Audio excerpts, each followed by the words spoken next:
It's always fun to discover when things just don't look quite right, just as you're starting to stream.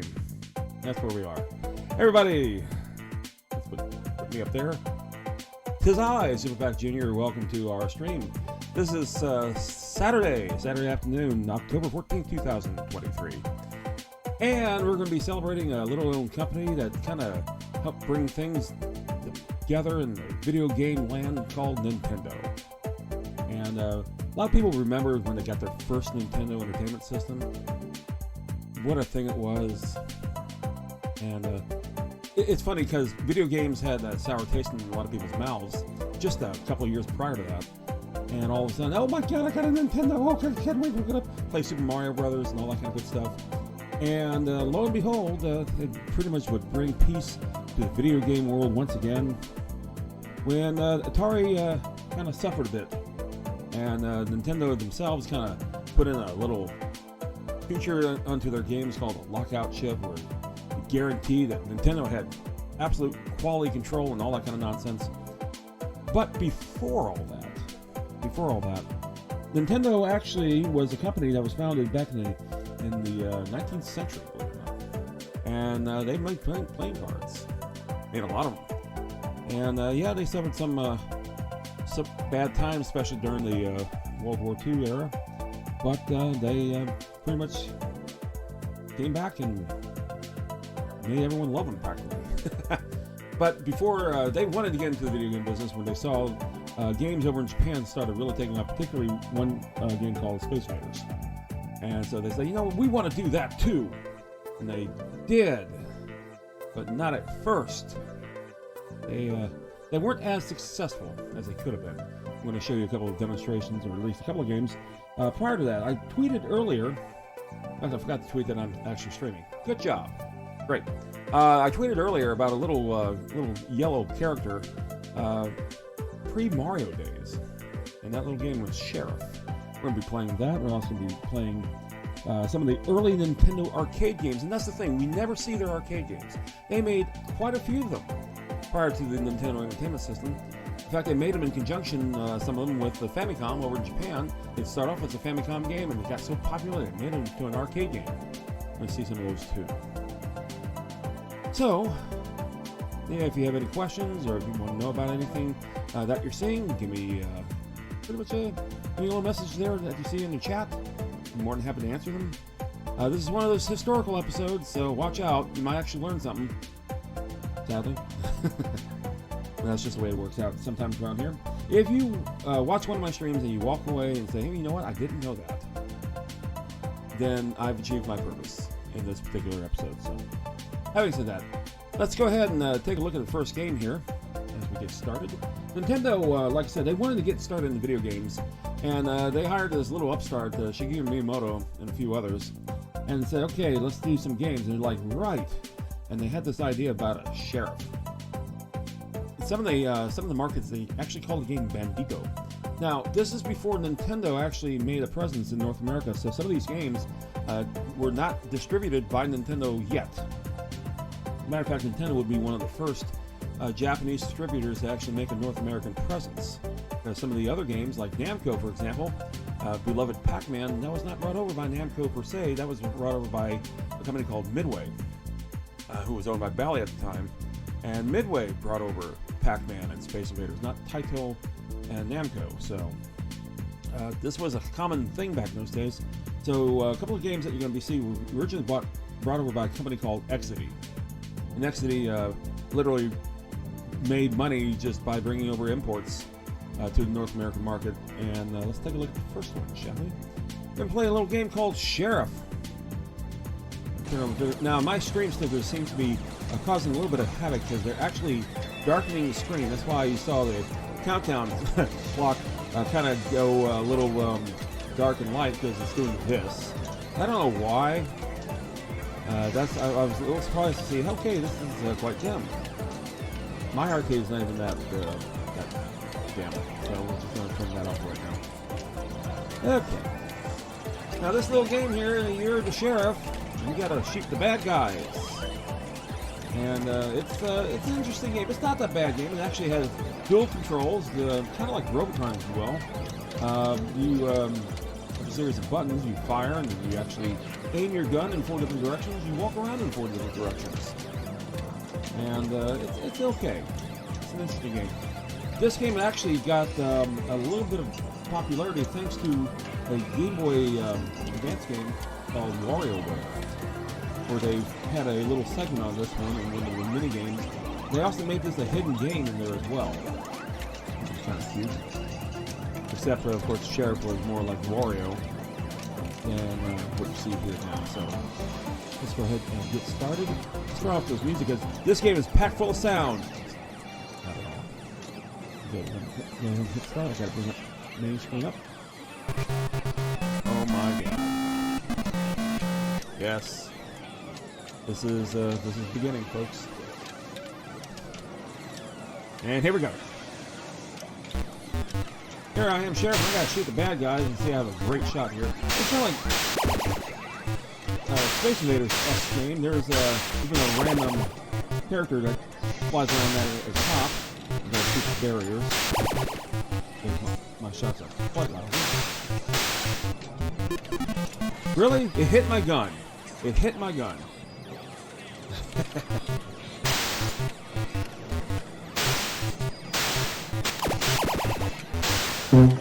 No, thank you.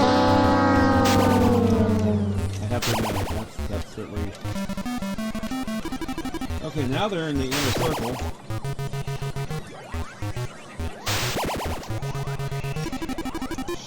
Really?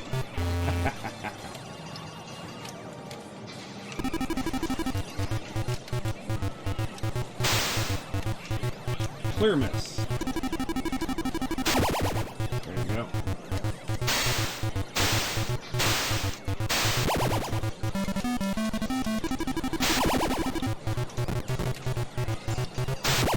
Okay. Aha.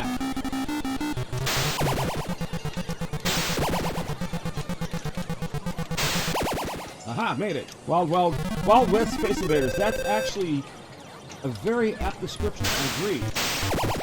That is exactly what this is. The bullets are flying everywhere at such high velocity.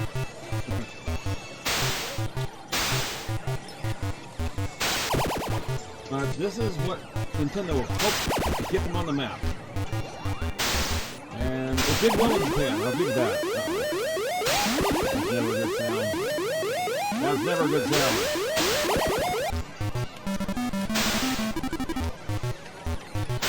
Oh wait, stop that too.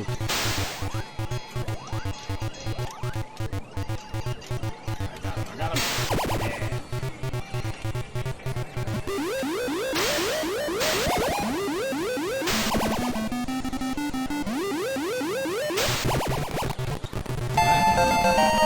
Oh, thank you for the level up.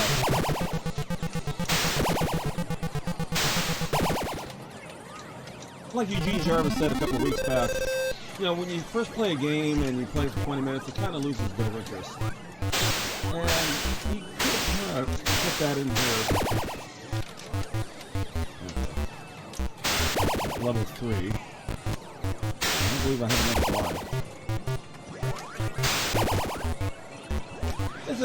It's a cute game. Not very much life.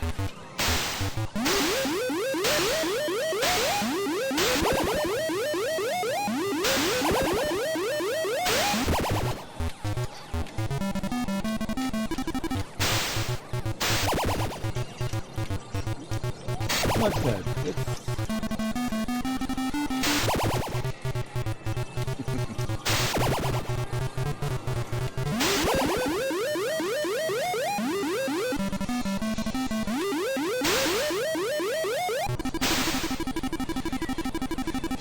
and they're using the confusion tactic. Yeah. Kind of saw that coming. I can make it.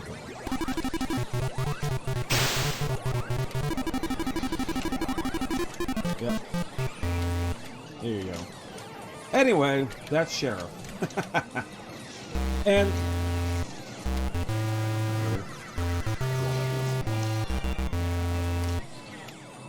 So you have to kind of think to yourself, this is back in what, 79? And again, Color video games were brand new back in the day. The first one being Galaxian from Namco. But this is Nintendo's entry into the wide world of video games. And like I said, it was successful in Japan, but it didn't really penetrate the North American or Western markets. And yeah, it's okay. It's kind of fun to play, a little frustrating at times. And the thing is, though, they would certainly make harder games later on. We're going to see a couple of them in a few moments. But this is what got everything started. Wasn't too bad. Now, would I go out of my way to get this game or play this game? Probably not. Unlike others. Now, I myself never played this game in the arcade. And that's probably evidently, you know, fairly evident why.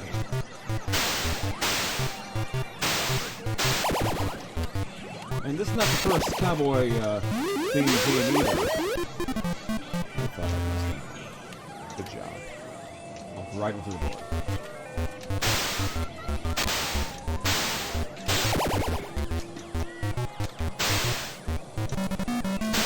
Yeah, I'm that stupid. Good job.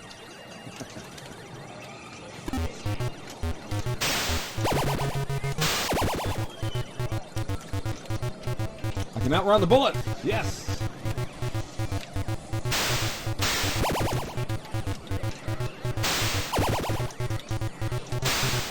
But when you also realize that Shigeru Miyamoto was part of this game, he actually was the developer for it. Tells you how long he's actually been with Nintendo. Quite some time.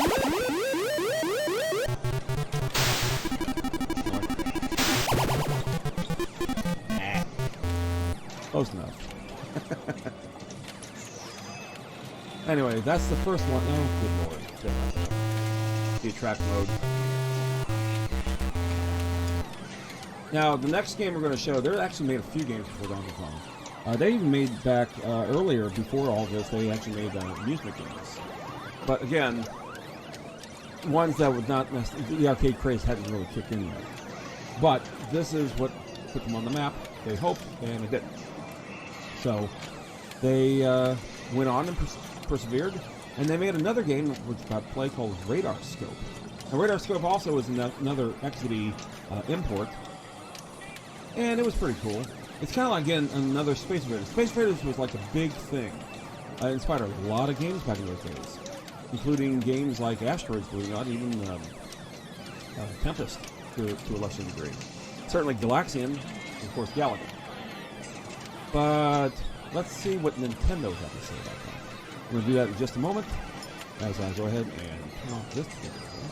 I'm going to show you two versions of it. I'm going to show you one that where the sounds are not correct, and then one where the sounds are correct. And let's see if I can find it real fast. There it is. So turn it on. Oh, you actually can see the name here. I went and switched to the wrong one. Alright. There you go. Yeah. Find the real one. There we go. There are problems with its emulation, no kidding, because it's Nintendo. Ah! My ears are now pierced. Okay, it looks, I'm assuming, certainly, low-high scores. Let's see what the attract mode looks like. There we are. Well, you get to see a grid and some stars and some ships. Now here you have to actually shoot down all those UFOs. And they come at you in a rather similar fashion to what you see in Galaxian. And again, they kind of make a formation similar to that of Space Invaders. And this is just yet another spaceship shooter that was quite, well, let's say now common. Now this is Galaga. Galaga would actually come out a few years later. This is 1980 for Nintendo. And the last game looked neat and unique enough. Yeah, actually Atari made a Western game as well, a cowboy type game, where you and a bandit and there was a cactus and some other obstacles. And similar to that of their combat game, or tank. But they really didn't have a whole lot of other types of games back in those days. Some of the first games that really kind of throw the new wheel into play would be games like Pac-Man, for example. And early platformers like, oh, I don't know, Donkey Kong. But this is a very common thing, Radar Scope. Like I said, the North American import was done by Exidy, because Nintendo didn't have a presence yet in North America. That would happen about a year later or so. Now this is what happens when you have the wrong sound EPROMs going in play. You hit the button. Nothing happens. And you hit start. Captain, your duties are to shoot 48 UFOs. Good luck. Yeah. And here we go. And you can see what it sounds like. Yeah. And I mean, listen, I was playing around with this, like, wait a minute, these cannot be the right sounds, and they're not. Thank God. As you can hear, that's Mario walking through Donkey Kong. I'm like, okay. Now I've already found a couple of sweet spots that you can thoroughly enjoy, and I'm just happen to be sitting in one right now. You see, it looked like it was going to hit me, but it didn't hit me. How about that? And you just sit here and all day long. Something as simple as that. Isn't that something? And I'm infamous for finding sweet spots in games, sadly. I've been playing games long enough where you kind of learn these things rather quickly. I will eventually get hit. It just, the word eventually is highly stressed.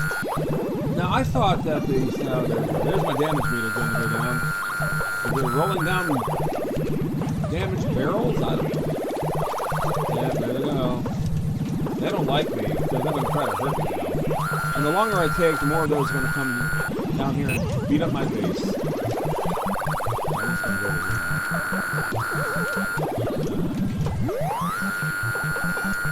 Oh no, more damage! Oh, I finally got hit. It took a long time.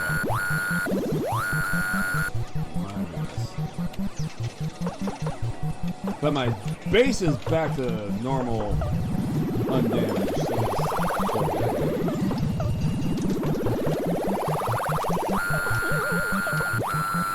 I can get 3 shots per screen. Oh, yep.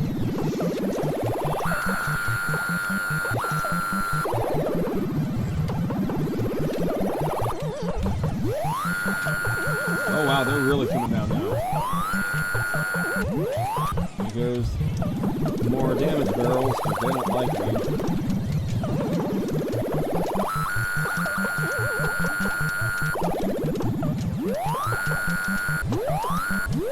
What kills me is that as the shots are, I'm missing every single one of them. Yeah, it does, yeah. It is sound like Mario walking. These are the wrong sounds in this game. It's rather hilarious when I started firing up the game. Game over. And I'm saying, wait a minute, this does not sound right. This does not sound right. I'm thinking, okay, folks, we got a problem. Yeah, I'm going to have to actually play that way, huh? No. So we're gonna put up the right one in just a second here. Man, that's funny. This, Sinistar24, thanks for jumping in, I appreciate it. This game is called Radar Scope. We're playing some Nintendo arcade games. And whenever you hear Nintendo, you don't really think of the arcade stuff that they had.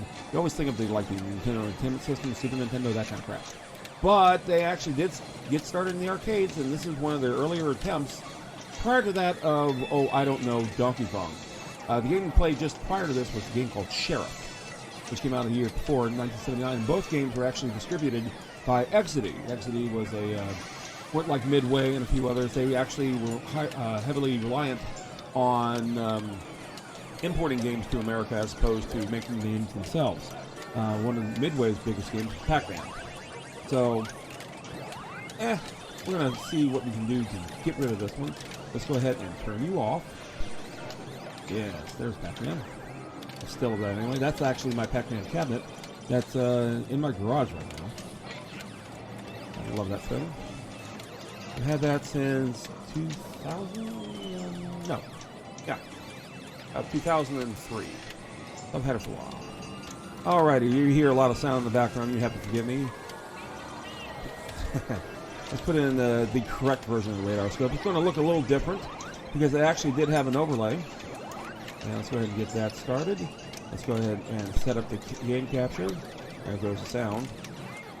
I've lost my cursor.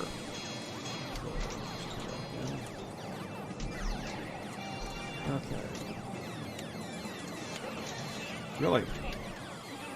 Really? Great sounds back there, whatever you're watching.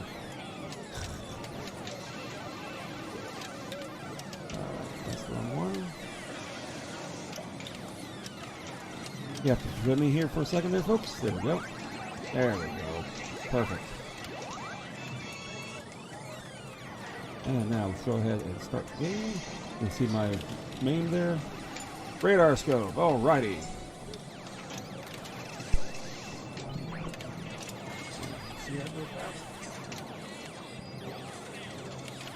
There we go. Yep. Now the blue overlay is in play. And, oh, I don't know. This is what it's supposed to sound like.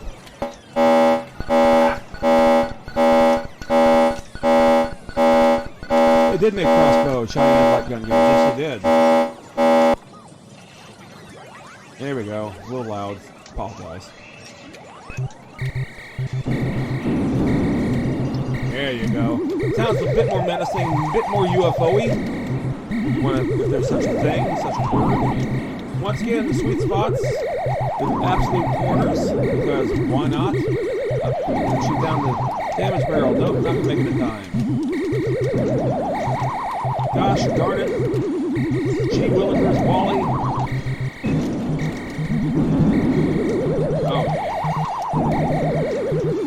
This game actually cost me a little bit because it didn't do a whole lot. Again, the shooter game was a common game in this particular era of video games. And Space Invaders was still pretty much the king of the video game. Wow, keyword is almost. You just sit here all day long.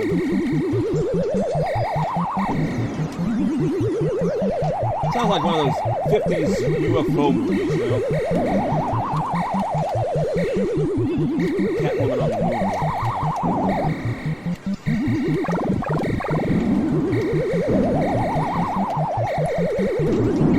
Wow, now they're throwing the big guns at me. They don't like my base. I get that. And I love it when you get hit, the thing flips upside down. Again, it's a wrong issue. I only got 3 UFOs left. We can do it! With my skillful... I shoot just as good as a stormtrooper. With all 3 of my shots on the screen. Yay, finally. It's like a Happy Jaws. Complete attack mission. Okay, let's see. I got 1,000 points. It's like, yeah, we're going to give you a bonus just because. It's a pity bonus. Bonus of sympathy. You tried. Okay, I actually blew my ship right into that. That's good. Good job, Pat.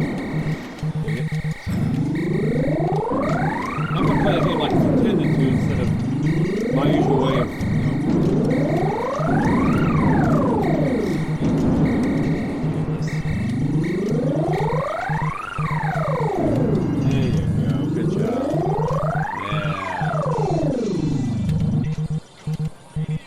Out of ships.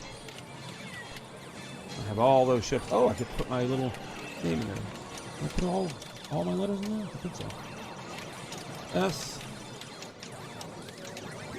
Up. P. E. Er.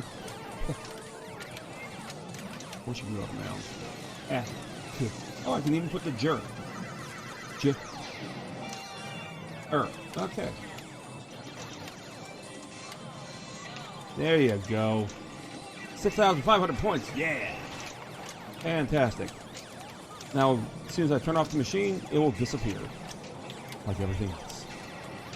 Yeah, so Sinistar Exidy, yeah, they made a lot of light gun games. Crossbow is one of them. The Atari XL computers, or the XE by that time, and the 7800 actually had rather good translations of that. Crossbow, as a matter of fact. But much like a lot of the game companies back in the day, Rock-Ola, which was a popular jukebox manufacturer, brought over some games as well. And of course, Atari did a few of them. Atari brought over games like Dig Dug and Pole Position, which both made by Namco. But Nintendo, like I said, Nintendo was one of the first Japanese companies to make their own presence in North America and distribute their own games in North America. Aside from Atari, of course, Atari was North American themselves. But they hadn't done that yet. They will do that soon. There were a couple other games that they made prior to the big one. Was the big one of them all. They've got a couple of names started. I'm going to get into that in just a second. But first, I've discovered why I put a pause screen. I'm going to show you the pause screen in just a second. I had a... When you follow me, I always say thanks for following. I whisper. That's because you can whisper in the back. And one of my viewers noticed that I always usually try to find a sweet spot, especially when I was doing Secret of Mana on the RPG nights. And that's just the way I play. And the pause screen that I'm about to show you is one example of that. And it's a common one. It's the Forever Pause in Pac-Man. Looks something like this. And I sped up the machine about 10,000 times its speed, and I just sat there. And that's literally about a few days worth of time in this little thing. That's where you just sit there and you never get hit by a ghost. And that's because the ghosts cannot go up and cannot go up the 2 T's on the maze. They can only go down when they're in normal mode. And I'm going to pause for a second. I'm going to switch over to the big game. The game that got everything started in just a sec. Don't go away.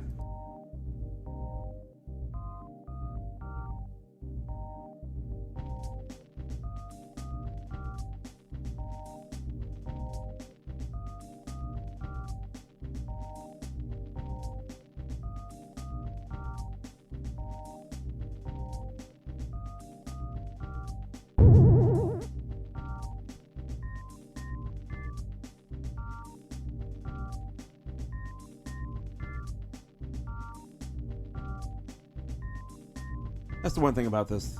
It's crushing on the ears when they start up back in the day. Alrighty, so let's go back to the vertical. I have to start it that way because I lose my mouse cursor, unfortunately. Donkey Kong! Now, Donkey Kong is rather unique, too. Go on. You hurt my ears before. There you go. Donkey Kong is kind of neat. Nintendo of America now has been established out in Seattle, Washington. This is the game that literally caught everyone's attention. It even got a lawsuit from Universal Pictures. They claimed it was too much like their beloved 1976 King Kong movie. They actually sued them. They actually brought out the arcade machine for the jury to see how the similarities were between Donkey Kong and, of course, King Kong. And their lawyer was a gentleman by the name of Howard Lincoln. Howard Lincoln wound up being the vice president of operations for Nintendo of America, largely due to his successful defeat of this particular suit. And he went and discovered that while Universal had the rights to that 76 movie, the rights were kind of in question because when RKO Pictures dissolved, that was the original distributor of the movie, they did not secure the rights to a lot of their properties, and one of which was King Kong. Which is one of the reasons why you saw that King Kong vs. Godzilla movie, not the one that recently came out, but the one that came out back in the 60s. And that's because there was that little thing called free domain. And it entered such. And so as a result, you can do anything you want with King Kong. You do not have to pay a royalty or a trademark or anything like that. And that was kind of the linchpin on that one. Universal made the King Kong movie, and they discovered that they didn't have to pay for it. There was nothing as far as paying the rights, the titles to, because by that time it was already in the free domain. So now here they are suing somebody for what they thought was copying too close to what they've made, where what they made they didn't pay for in the first place, so they had no merit. and that suit got dismissed. And Universal wound up paying for all court costs and lawyers' fees and all that kind of stuff. So, rather interesting story. They just wanted some of that money that Donkey Kong was making, because this game was literally tearing up the arcades as far as revenue was concerned. And rightly so. And let's take a look at it, shall we? This game is quite simple. You are the Jumpman down there. You would later become Mario. And Jumpman is a carpenter, and he's got the hammers up there that helps defeat the barrels and the fireballs. And he has to go up and reach Pauline there at the top of the board and rescue her. And there are various levels that you have to do that with. And we're going to see that right now. So let's go ahead and hit start. And it's not working. Why are you not working? I had you working before, and now you're not working. Because, of course, I'm streaming.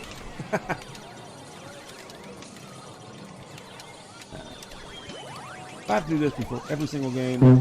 Yeah.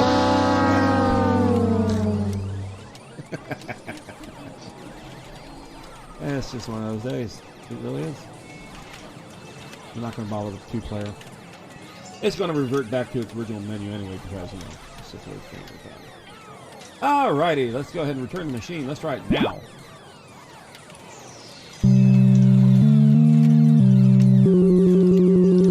We're loud, I apologize. The classic sound. Now, I was quite thrilled to get a ColecoVision, largely because of this game. And the folks who over at Coleco, they did not get any cooperation from Nintendo whatsoever to make this game. They actually brought in an arcade machine and pretty much played it and watched it and all that kind of stuff. No, I did dumb thing. Good job. Of course, everyone had the nightmares from Smash Brothers, huh? I have no idea what you're talking about. That's my favorite board in Smash Brothers. The elevator board. Really? That's not supposed to happen. Because I have the US set on it. Of course.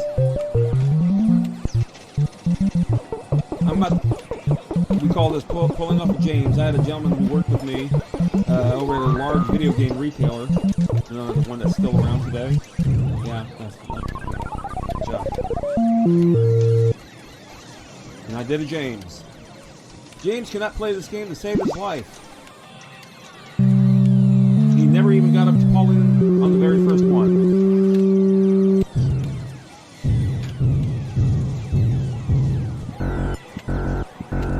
Let's try it again.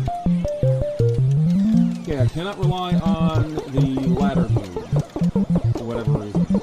The ladder move is that when you come up to the top of the ladder, the barrel will not come down on you.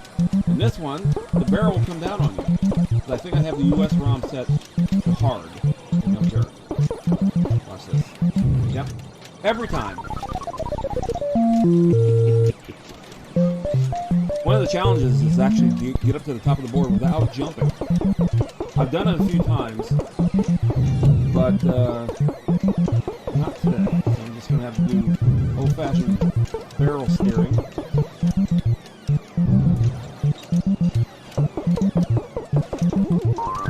Yep. Wow. I'm doing a full-blown James. Gravity grab crap. I will make it to the top. It's like my worst nightmare coming true all of a sudden. I might just switch to the Japanese website.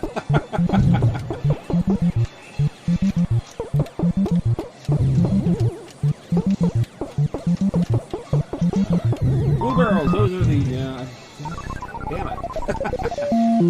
Alright, you know what? F this. I'm gonna try this. Going down to the Japanese ROM set, so we can actually see the board from the top of the order. Alright. Okay, so basically, you see the blue barrels and stuff like that. Those are the cursed barrels. They actually have a skull. They're the ones that turn into fireballs. And when you use the hammer, they're worth varying amounts of points, as opposed to 300 points for the hammer, 100 points for jumping over a barrel, and any other character for that matter, whether it be a fireball, a foxfire, or whatever. And unlike the NES version of the game, those fireballs can actually go right straight to the top. Yeah, see, that's what's supposed to happen. Damn it. Really? didn't move forward. Try it again. I'm thinking more now it's a skill issue on my part.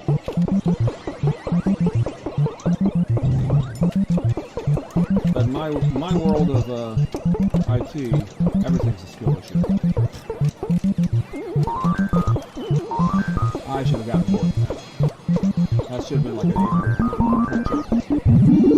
The barrel is hit with the hammer is 300. Anything blue can be 3.5 or 800. Let's see, I got enough 300 from the blue barrel.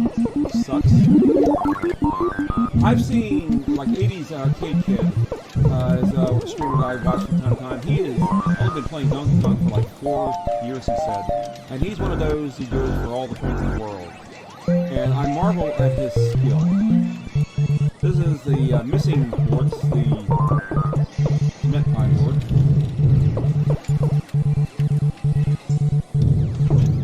Generally, the home versions of Donkey Kong are not this.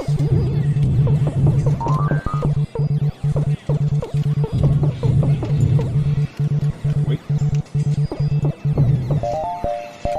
It's understandable. It's nothing to really scream about. I selected 7,000. Here we go. Everyone's favorite board, the elevator. Is that big old screaming spring? And yeah, this board's a bitch. I really know. It was disappointing when they actually included this in the ColecoVision. There was no spring. It was just simply the elevators. I usually forego that first over there. Oh, come on. Why are you not going up? Okay, it's a controller issue. Good job. Only on live streaming will this kind of crap happen.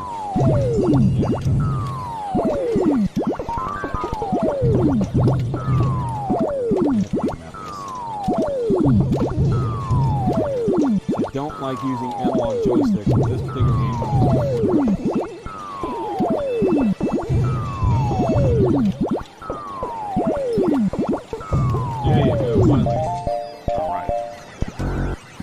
Everyone's favorite board, the rivet board. 100 meters. How high can you get? The first time I ever played this game was in a department store called Zare. And I thought, wow, I've never seen a cabinet like this before. Nintendo cabinets were quite unique, the way that they were built. They all had the same design, where the bezel was literally right in front of you, and quite a bit behind that was the actual monitor, as opposed to the bezel being right up against the monitor. Yeah, there are five Firefoxes.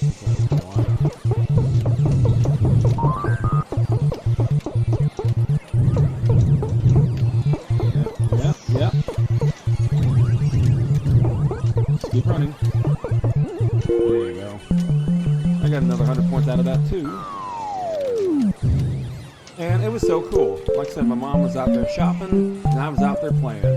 And it actually replaced the Pac-Man, which is kind of sad, because I loved Pac-Man there, but this new game came along, Donkey Kong. I thought, this is a little cool. And much like everything else back in the 80s, they had clear trading, Topps trading cards. It actually had a breakfast cereal. There was a cartoon from the CBS Supercade, along with some other. Wow. Okay. And it's about to go away, and I fell for that one. Good job. And the CBS Supercade cartoon featured Soupy Sales as the voice of Donkey Kong and none other than Peter Cullen as the voice of Mario. This is before he could come out with his prime.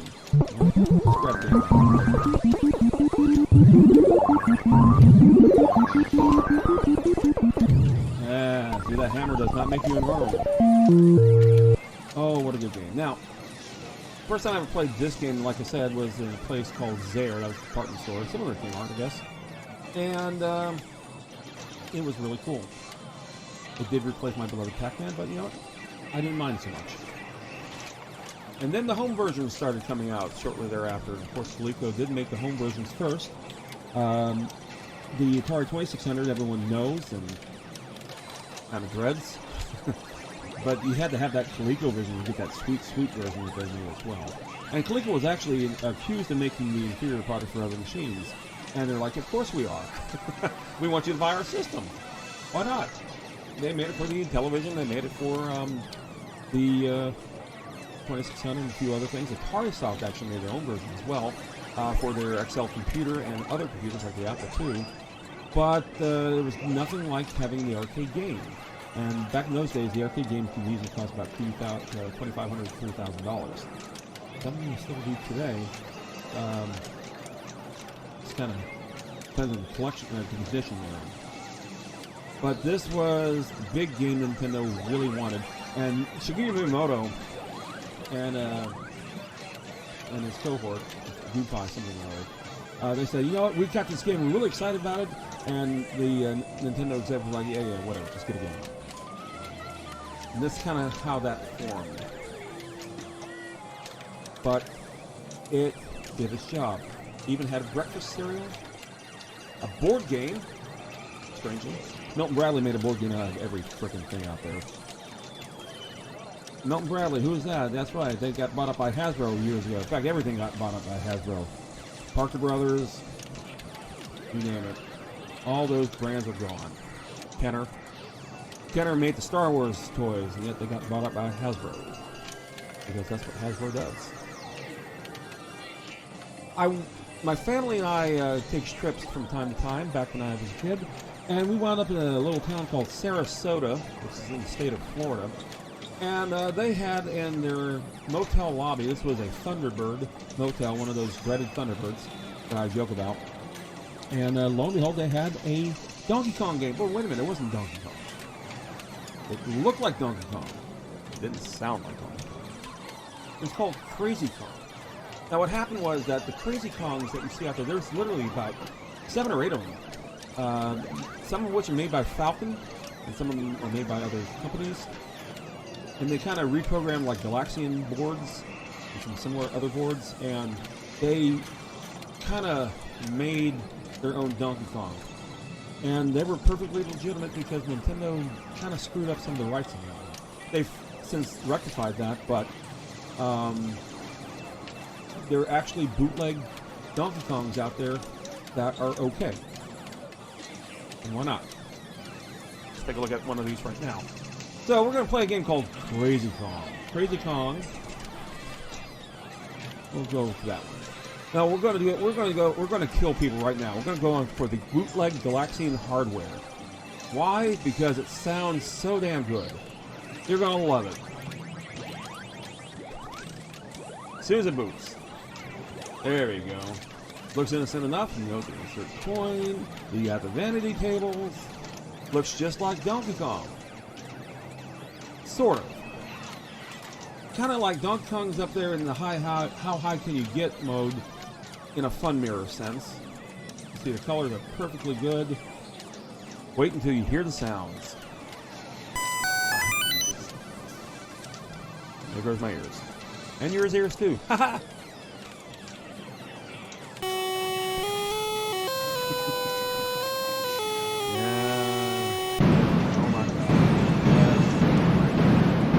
Perfect. So I'm playing this in the hotel lobby, and the proprietor is like, okay, you know what, we got to turn that down. Because nobody played it. It's Sarasota. Here's the hammer. Yeah, rather innocent. It's like the bashes are just kind of random at this point.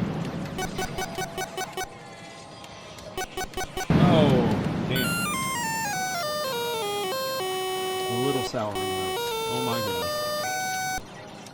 Some even more annoying. Well, everyone wanted to capitalize on the business. You gotta remember, some of these companies got started by bringing out imports.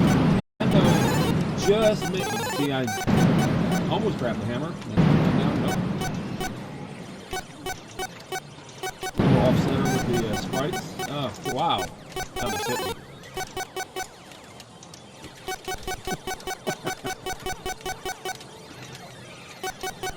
Yeah, I'm not sure what causes the bangs here. Not necessarily what just happened. as you can see. There you go. Oh my goodness. Oh my goodness.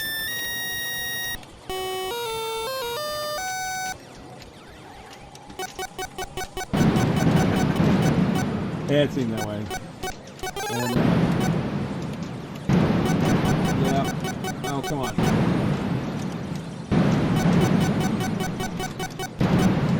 I have no idea. It's like random sound effects. It's like who's playing it anyway gets sound effects on this game.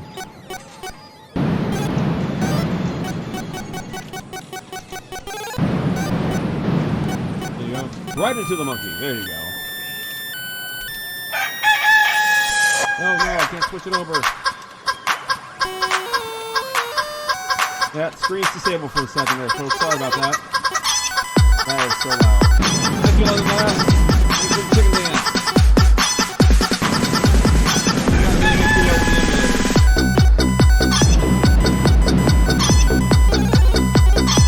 I missed that one. Wow. I'm glad I reduced the prices to all those by half. I have less happies to spend. There you go. Oh my goodness. You have to ask yourself, which is worse, the chicken dance or the sound effects that you're hearing from this game? Sound effects?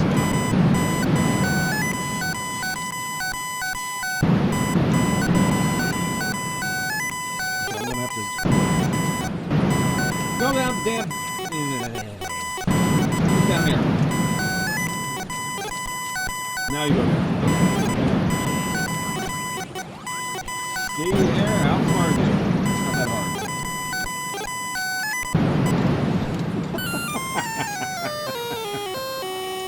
Oh my god. Shoot me now. Go down there. Like I said, I have no idea what causes those pangs. Because there's nothing I can associate with any of the movement of the characters or anything that's going on in the game. That's hard. Okay, you know what? Jesus. Never mind. Okay, I'm gonna wait for the next. Is that an elevator coming down? Oh, Jesus Christ. I will say this. This is actually harder. Yeah. Oh my god. That was fantastic. Now, I picked that one deliberately because it is the absolute worst sounding one of the Crazy Kongs. But, like I said, though, R and E. Okay. My name is registered in that beige font. Worse than Pac-Man Atari? Yeah, I guess. Yeah, I argue with that. Pac-Man Atari at least was low register. This is like super high register, where dogs all of a sudden start, you know, picking up the ears and stuff like that. Yeah, it's pretty bad. But again, perfectly Crazy Kong. There is, and perfectly legitimate. Notice that there's not even a name attached to that. It's just simply 1981. I'm going to do one more of these because I'm an absolute jerk when it comes to these. We can play the other Crazy Kong. It's by Kioi and Falcon. Okay. Again, a lighter tan.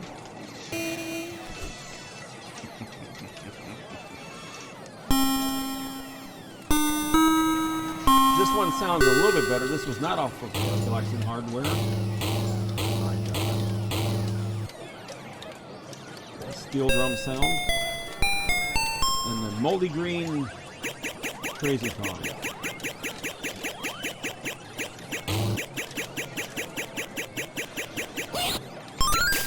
This one's a little bit better as far as the sound goes and all that. Still a bit faulty, but eh. And there's a sprite that just all of a sudden appeared there. At least the sound effects correlate with something. Pac-Man Atari, yeah, that's funny. Vin just said that too. I don't know. You know, that's hard to say. The Pac-Man Atari was just so damn bad for our sounds.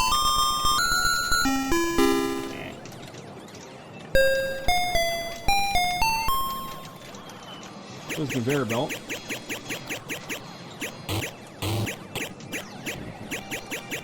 There you go. As long as that fireball stays right where it didn't. I'll just kind of do this here. Oh, you gotta be kidding. There you go. Alright. Oh, we're gonna have fun again. As you see, the elevators are actually a bit better. I'll get as many points as I can based off that bonus because I'm probably going to rely on that a bit. Now, in the world of Donkey Kong, you cannot survive a fall that's greater than your own height. Okay, yeah, in the meantime. You suck.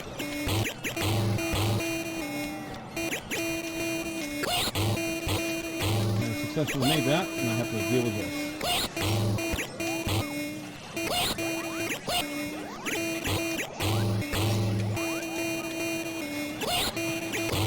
And of course, this would be a cheaper alternative to buy an actual Donkey Kong machine if you can survive the sound. There you go. Alright, Leonard Lash, you take care, okay? Oh, we're now in the Ice Blue Freezy section.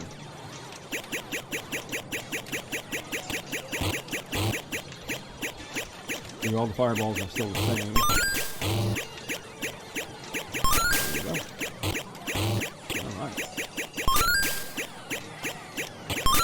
Donkey Kong's the fun mirror sense. Okay.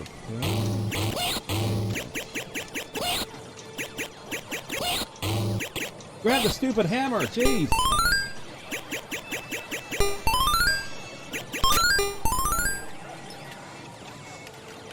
And now they should appear on the other side. As long as I'm on this side, they will appear on the other side. Pesky when they're hovering around that. There you go. Keep going. No! This is an official game per se. Yes and no. No, Nintendo did not make this. Falcon made this one, but it's not illegal. And that's kind of the catch on that one. Is it legal? Yes, it was actually. Because Nintendo didn't exactly secure the rights properly. They have since rectified that, of course. But, no, this is one of the few times where... And this was not uncommon, by the way. There's Hangly Man for Pac-Man, and a few others. There's the Ms. Pac with a different maze versus Ms. Pac-Man. Clones were common back in those days. This is officially a clone. And, yeah, they were legal. Wow.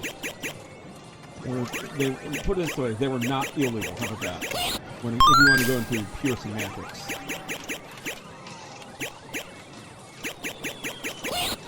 Television version.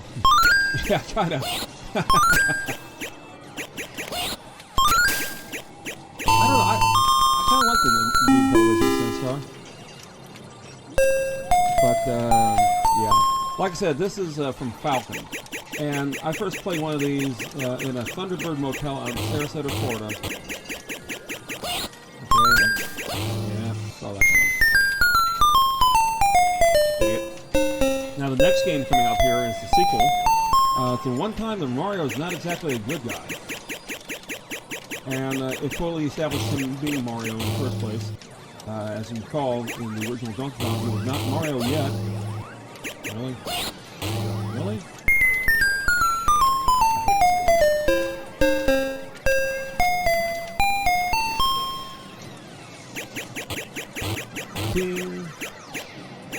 Grab the hammer. No hammer. And once again, bane of my existence. Yay, the game's over, thank God. Alright. Beautiful beige letters that stand out in any video game. Off-centered boxes. PAE, yes, of course. and Payman. Of course.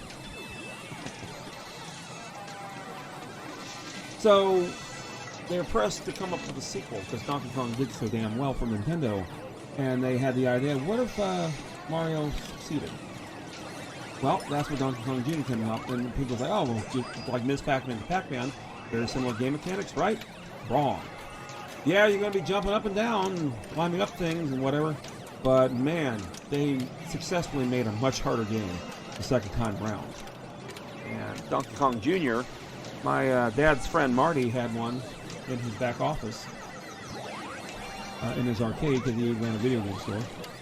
And holy crap, was it hard. But I loved it. We're going to play the Japanese version so we can see the screens in their original order as opposed to the North American version. You can see, oh, look at that. We've got some names there.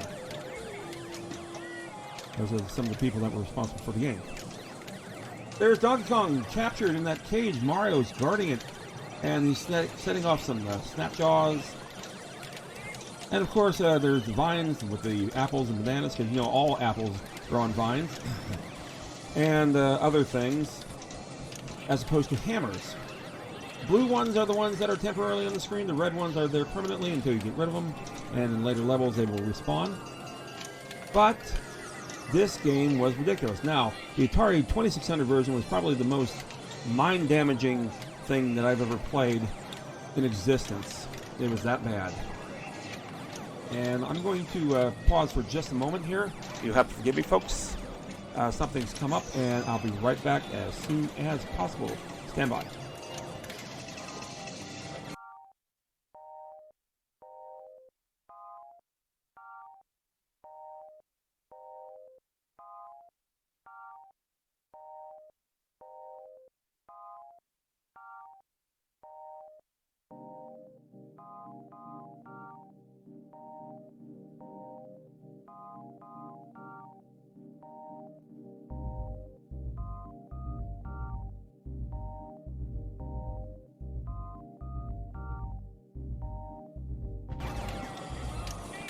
Alrighty, sorry about that, folks.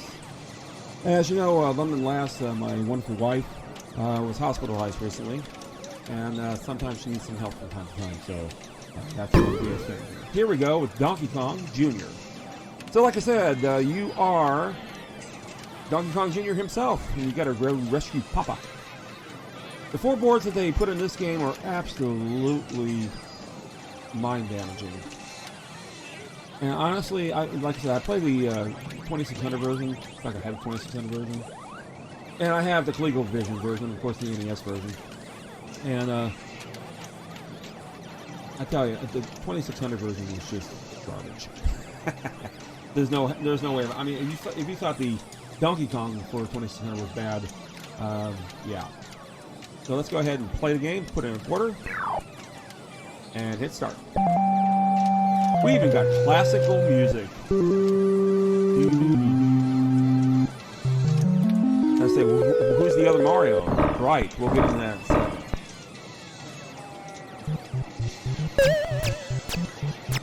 Now, you climb the vines, you do 2 vines at a time, you climb a lot faster than just one. But if you go down the vine, with just one arm, it's a lot faster than you go down with 2. It could be Luigi. That's the thing, we don't know.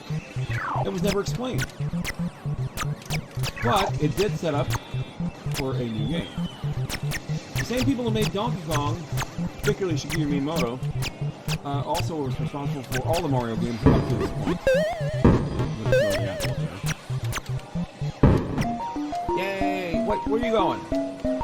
Bring him back. Oh, another board. This board is absolute shit. Okay. Now, a lot of people use that springboard to try to get up to that floating platform at the top right off the bat. I don't like it. And this controller sucks. Question mark, yeah, it's like, where are we going? There you go.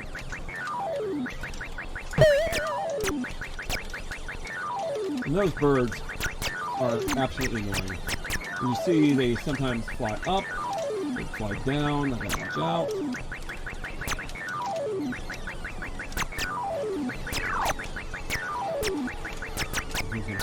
Yep. No. This is Donkey Kong Jr. Yes, sir. Hi, insult to injury. Thank you.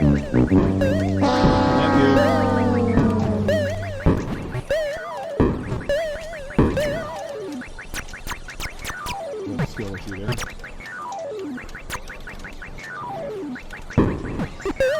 Now this game also appeared on numerous consoles, computers, and whatnot. Even the Atari 7800 had one. And the Atari 7800 had one largely due to a lawsuit Atari brought on Nintendo. Now, Nintendo actually had the lockout chip. Oh, yeah, I knew that. Like I said, this board is shit. Bam. Hopefully I was looking at it.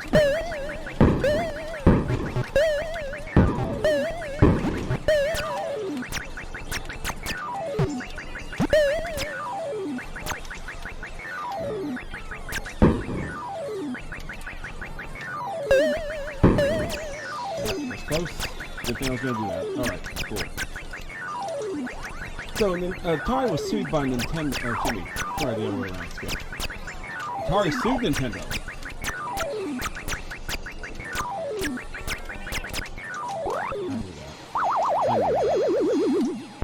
Because they actually had a little bit of They actually had an antitrust issue. If you made a Nintendo game, in other words, let's say you made your game Barfaria, and you put it on that Nintendo Entertainment console, you could not make that same Barfaria for any other console for 2 years. And that's how Nintendo got a major share of the video game market back in the 1980s. Well, Atari didn't like that. Remember, they're the ones responsible for no quality control whatsoever back in their era, and so they actually sued it with an antitrust lawsuit and won. They had over 85% of the market share through means of that. You could do that in Japan, you can't do that here. And so, as a result of that, since Atari Soft was actually responsible for doing out Donkey Kong and other titles, that is rich, yeah. But that's what happened, and Atari won that, and they actually got some of the Nintendo titles over to their current console at the time, which would be the Atari 7800. And so you got Donkey Kong Jr., and Mario Bros. And they were all pretty much a port of the NES, except it's like a poor man's port, if you will. Yeah. I'll try it one more time. Atari actually, you have to admire Atari for numerous, if dubious reasons. They actually patented just about everything about that Atari video game console, including the serial port for the controller, a repetitive sprite, you name it. Atari probably had a patent on it. And of course, other people started doing that, and they filed lawsuit after lawsuit to the point where they said, where the magistrates were like, all right, you know, get him.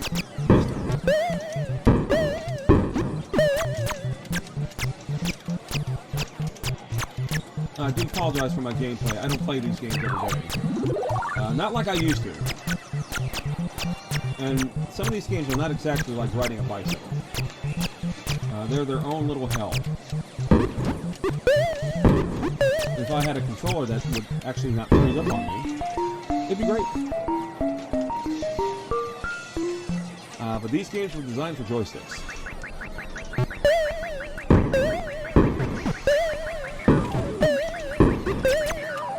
Controllers. And we'll try to get to the next board.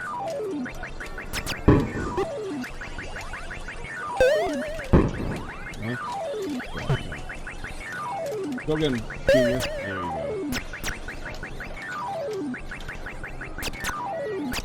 go. And this also received a cartoon. Wasn't as popular as Donkey Kong. By the time this game came out, their video games started suffering just a tad.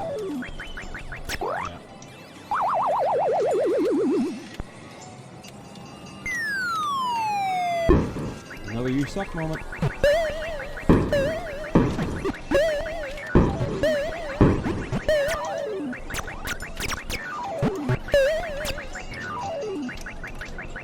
And down you go.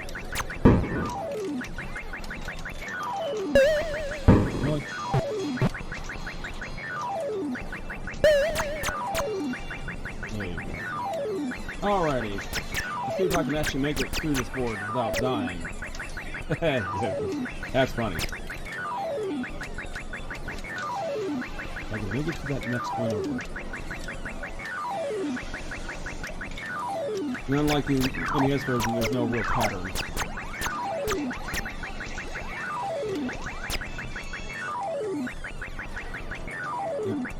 There's the collision thing.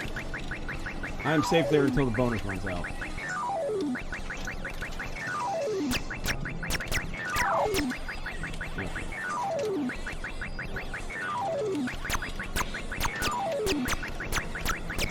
It's like the learning curve on this game is a bit higher than that.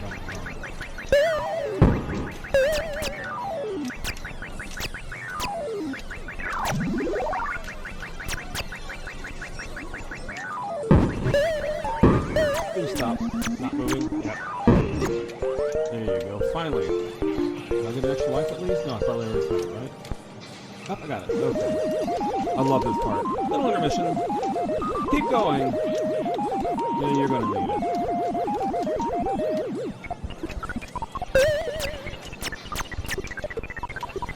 Sparkboard.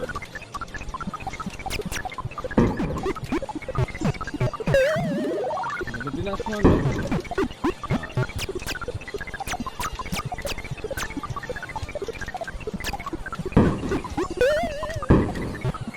I don't know why it stops moving whenever I hit the jump button. There we go.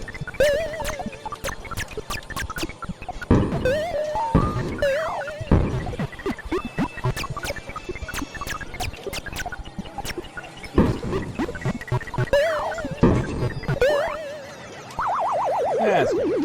Anyway. Yeah, this game. Now, this game did not receive clones unlike Donkey Kong. It was just simply a harder game. In fact, the host of Starcade, which was a game show where you competed against other players on arcade games, said this was the hardest game he's ever played. And that's probably with proper merit, I have to admit. This game was a bitch. And I'd play it and play it in Marty's room. In fact, he actually let me slide sometimes. Not having to bring my own change, what about that? Change machine, because he was smart. He's a good guy. But, oh yeah, this game was a bitch. Alrighty. I'm going to try the US version real quick and start to show you the last board, at least, at the very least. The least I could do. There is you upset. Okay. Gotta hit the credit. And let me guess, it's not that. Why do you do this? There isn't. Okay, cool. Up. Down. Left. Right. Oh, because I had everything, of course.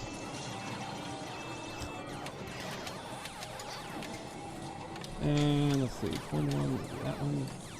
This one. Start to do that. I love doing this. When everyone can see it. Alright, cool. Great.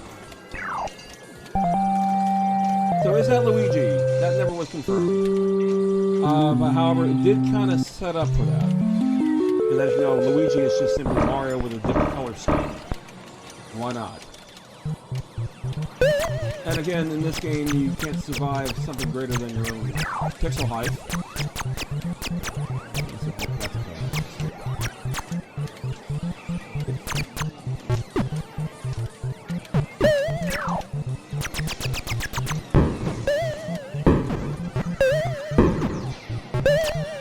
Now, it's funny, some games when they get translated to the arcade, that's bad.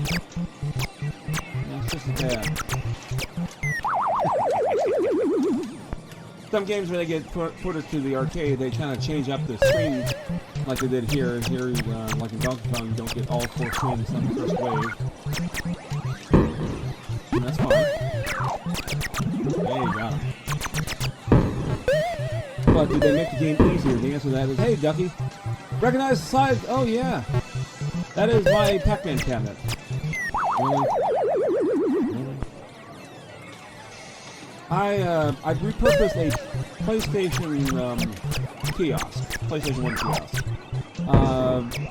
it was pretty cool. It had a monitor and all that kind of stuff. It had a cabaret-sized bezel and marquee and all that. So I said, you know what, let's turn this to Pac-Man.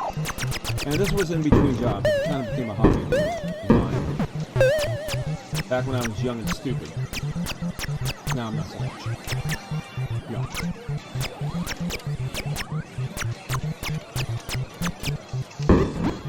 But yeah. Why do you stop moving whenever I jump? Jesus. Thanks for coming in. I appreciate it. We're playing Donkey Kong Jr. We're actually talking about Nintendo's arcade days before they had a home presence.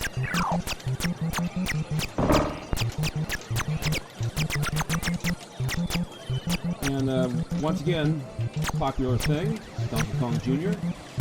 Hard as hell game.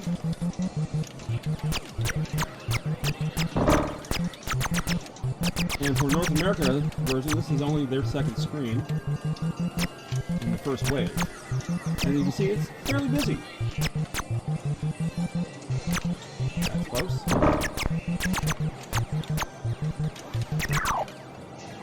Just a tad mistimed. Ah. Yeah, okay. It is a nice game. I was commenting on it's a bit more different skill level than the original Donkey Kong. It's certainly a harder game. But it's a cute enough game. And that's the one thing about Nintendo. They had great graphics for their time. They had great sounds. Interesting gameplay. And you just wanted to master the game.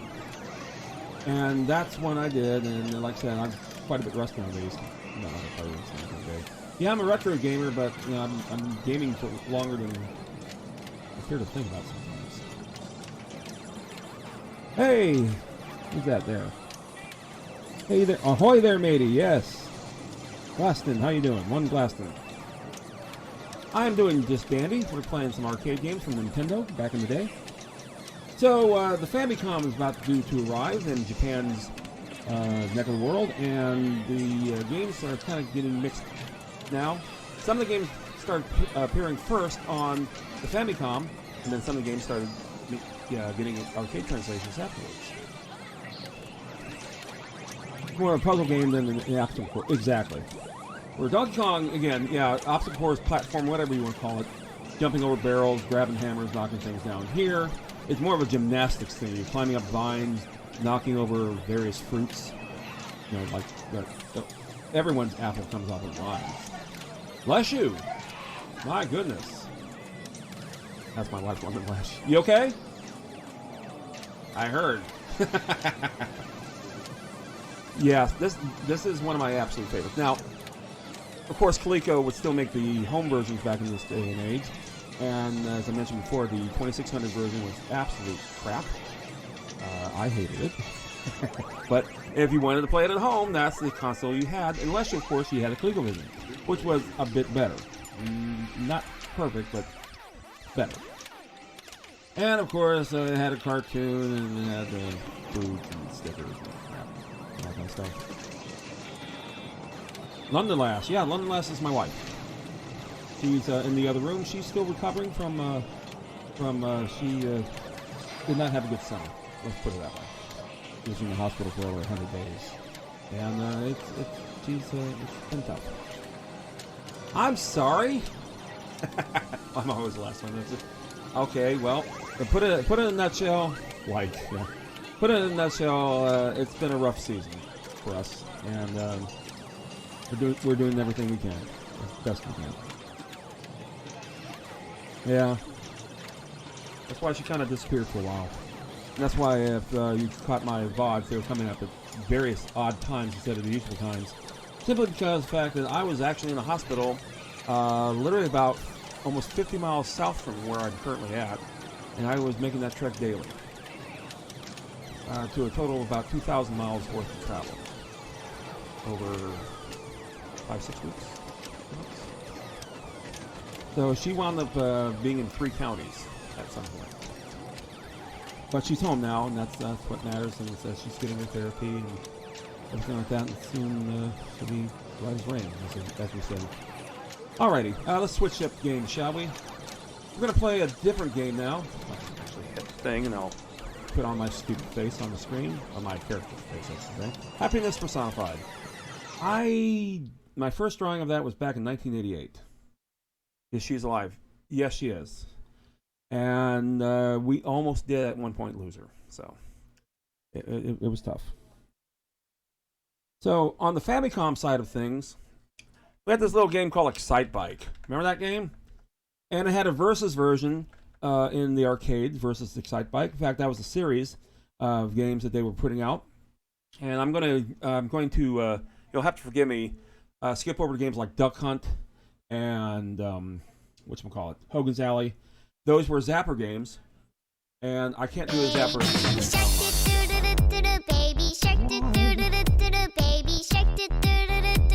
Who did that? You did. I should charge more for that. I don't have a screen for that. Please do. What's that? I'm sorry. Please do skip over Duck Hunt. It's funny. It's not the.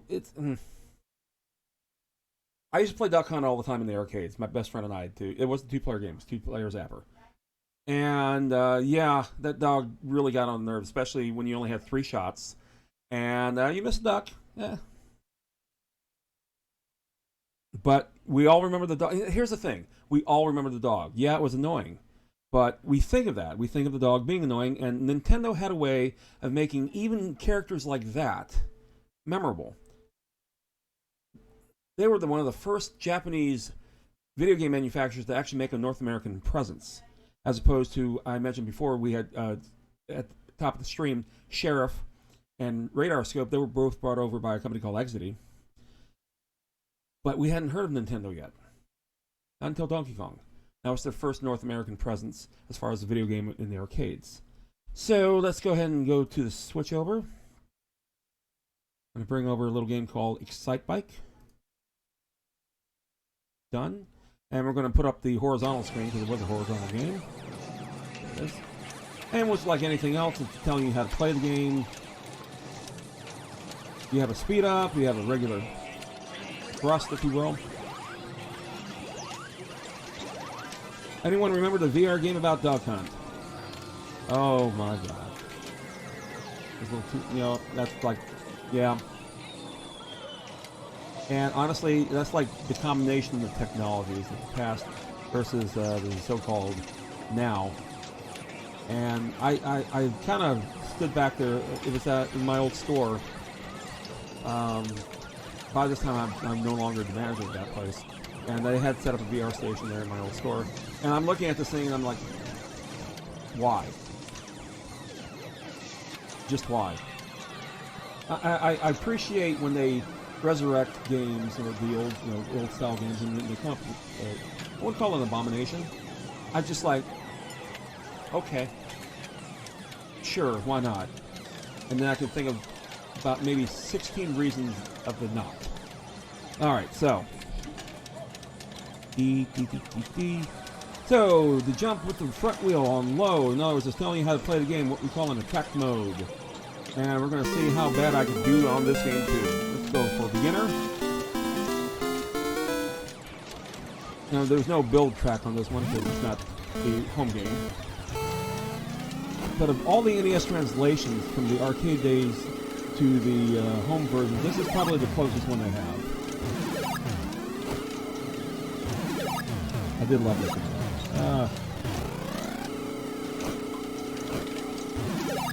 Good.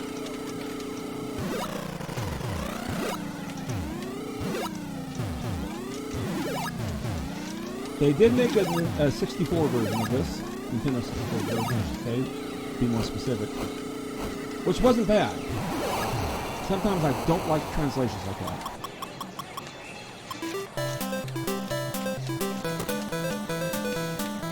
More than a Duck Hunt from the Blockbuster. That's true. That game did get a fair bit of rental, I have to admit. A lot of people actually got the Duck Hunt from the purchase of Nintendo itself, if they got something beyond the action set. Nintendo did have a three type sale, if you will. You either buy the action set, which is like a bare bones, and you get Super Mario, or you can get the another set which came with Super Mario and Duck Hunt. That, of course, means you also got a Zapper.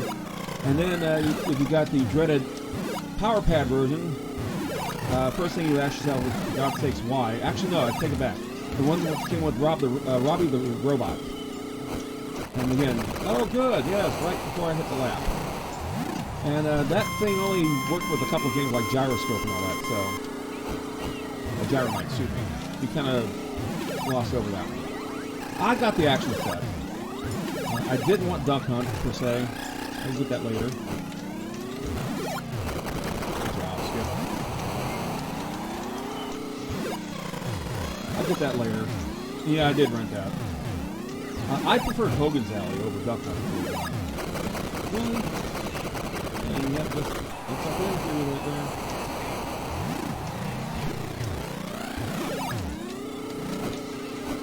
I'm gonna get like 9 clicks. Oh, really? I somehow got number 1. Pure luck. Pure effing luck. Yeah, keep going. Oh, I get to register my name, even after all that, huh? How generous, how kind. Well, have pity on the old part. How about that? Okay, let's go with the next one.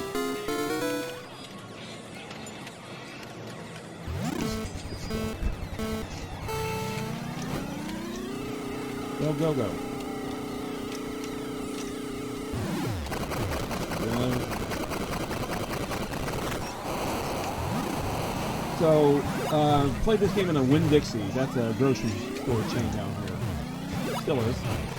And they had games like this and Timber and Dig Dug. And you can actually play arcade games in a grocery store. Isn't that something?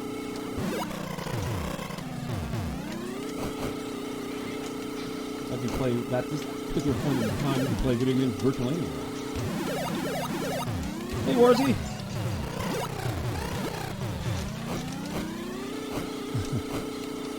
Okay, yay, finished. Somehow.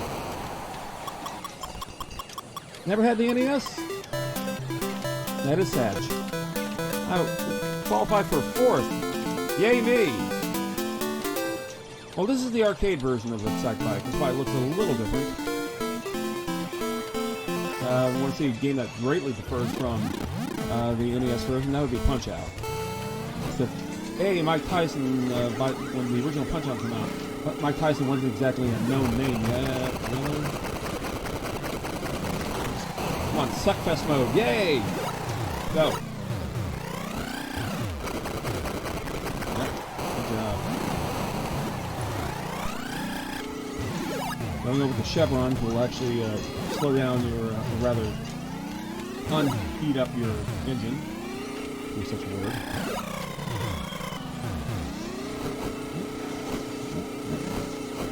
Evens. There you go. Alright, go! Yeah. Good landing. And my best friend got a Nintendo before I did, and I wanted one too. And it's one of those times where you just gotta save up your money and buy one, or you know, really wanted something. You have to be uber nice, do your chores. You know, around Christmas time, behave yourself. People don't do that so much anymore anyway.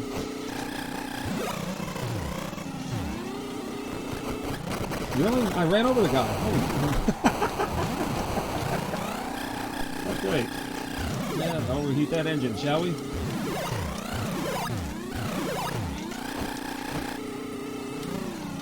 Hey, great stuff. I suck.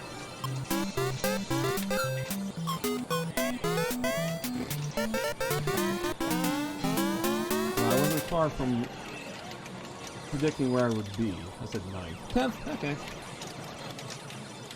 I want something. Damn, caps lock. Exactly what the front and back wheels will be sometimes this good. Yeah, well that's the technology limitation at the time. you see like a flashing sprite. You see a bunch of sprites that are on the same line. That's just the way the technology works.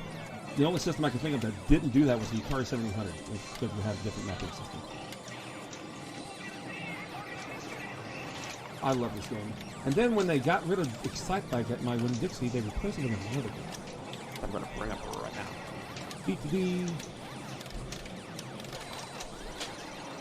Okay, I just heard a dog fall behind me. Hang on just a second. Oh, Dusty. It's okay, buddy. Yeah, I mapped this one properly, I think. Did I? No? Did not. Okay. Hey! Quiet. Everyone remembers this one. This is one of the rare times when Nintendo did not make the game originally. No, they did not originate the character. This is Popeye. Thank you, Ducky. Appreciate it. I feel better already. So what brought this game about? I have no idea. It's just, you know, they started getting popular and they actually got a license and, hey, let's make a Popeye game. It's a cute game. And Parker Brothers made the home version for this on various consoles, and even the Atari 2600 version was actually quite good. See Hag there tossing bottles, because that's what she does. He grabs the spinach. Suddenly he's much faster. He catches old Bluto and knocks him out for about 3,000 points. Yeah, big deal. Don't let the hearts hit the bottom of the board, otherwise Olive will hit you for the rest of your life. Never ate spinach straight out of the can. Yeah. You know, when you're a kid, I was about, what, 10 when this game came out? When you're a kid and you're watching the old cartoons and stuff like that, you know, this suspension of disbelief and all that kind of nonsense. I never had any desire to eat spinach out of the can. Oh, and the heart broke down there in his olive oil, giving Popeye the nectar of his life. Okay.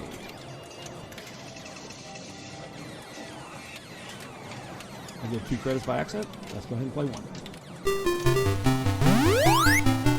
NES version is very close to this one. This is one of the high-res games. If there was such a thing back in the day, it was. The pixel detail of Popeye and Bluto and Olive is a bit higher than what you normally see in a video game in this day and age.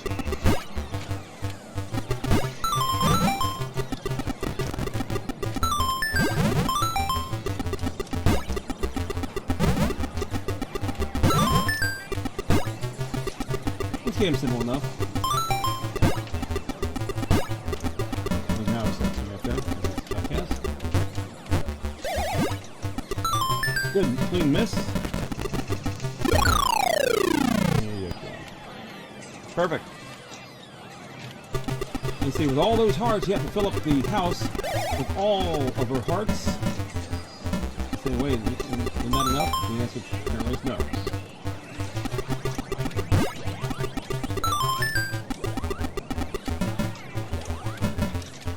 Keep going up.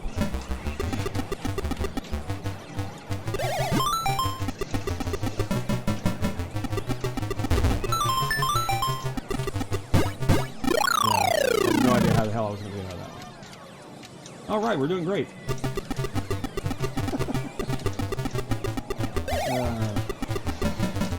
So the night before last night, you know, I set up the game to start playing and all that. Going down memory lane, as it were. Yeah, I did that. Good job. And I'm like, yeah, I suck. But that's part of the fun. Yay! Right, she knows who's best. That'd be some other player playing this game. And he's gonna go down there. Love how the music changes too, just like the word, like the actual cartoon. So see how you.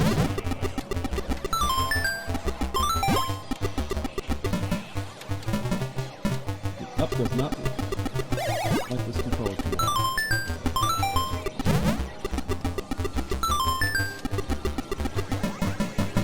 Now you will.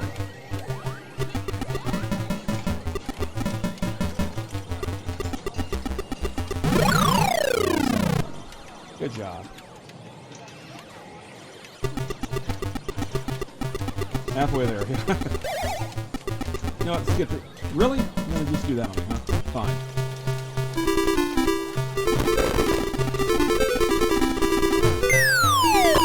You only have to punch it. The heart will double points once you are finished up.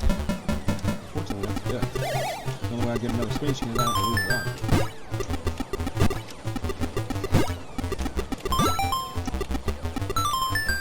Escape ladder.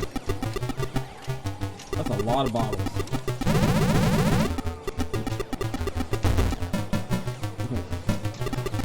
Yeah. For some reason, up does not like going up. I'll get there.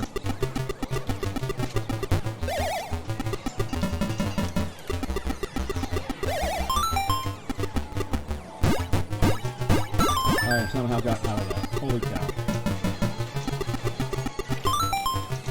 Grab the hearts.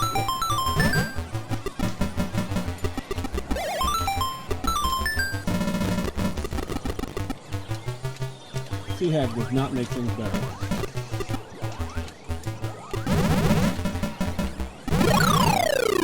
Crap. Oh well. Not too bad. Not that great. Not too bad. That's Popeye. And it was a cool game. It was kind of cute. He made a good home version.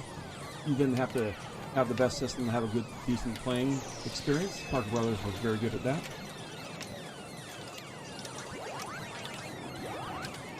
We're going to get to the big game. So everyone thinks Mario Brothers. And they say, okay, you know what that is. Mario Brothers, of course, was a game where now all of a sudden, instead of being carpenters, now they're plumbers. Because, of course, makes perfect sense. That's what I call it video game logic. A video game logic is simply there is none. It does not exist. Because why should it? Okay. That. And Shigeru Miyamoto and company wanted to make a game where, well, they're tired of making a game where if you fall greater than your own height, you will die. And that was typical with Donkey Kong and Donkey Kong Jr. So let's have it where they can fall at any height. And let's kind of soup up the jump. And so now they're jumping and hitting the platform above them, flipping things over. And that's kind of how Mario Brothers came into play. And of course, they made a two-player game. You could play it cooperatively, or you could be evil like I was, and you could play it competitively. And I prefer competitively because it's that much more fun. And the people who have the game don't mind so much because you're going to be throwing all your quarters into it. And I did, to be fair. To be fair. Another horizontal game, so let's go ahead and flip that to that. And let's go ahead and play the game. I switch emulators because some games play a little bit better than others, or have better sound than others. Exactly. Well, there were games like Joust. You were actually rewarded for playing cooperatively with the survival mode and all that. Sometimes. And then they also had a board where if you kill the other player, you get 2,000 points. Like, hey, yeah. But just for shenanigans. As I said, Luigi is just simply an off-colored Mario, if you will, different color scheme. It wouldn't be until Super Mario 2 for the NES where Luigi has a different shape, per se. But this is the game that kind of got that mess started. With the coins, and the shell creepers, and the sidesteppers, and the slip ice, and the fighter flies, and the fireballs. The fireballs that we come to know and love, but they're a bit bigger. This also had an NES version.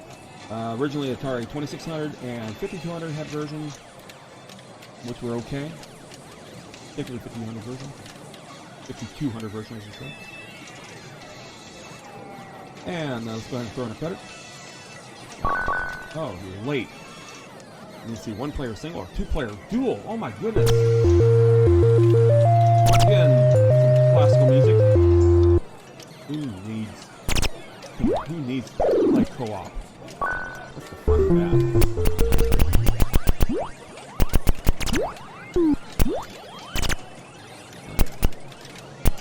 And the object is to simply flip them over and kick them off.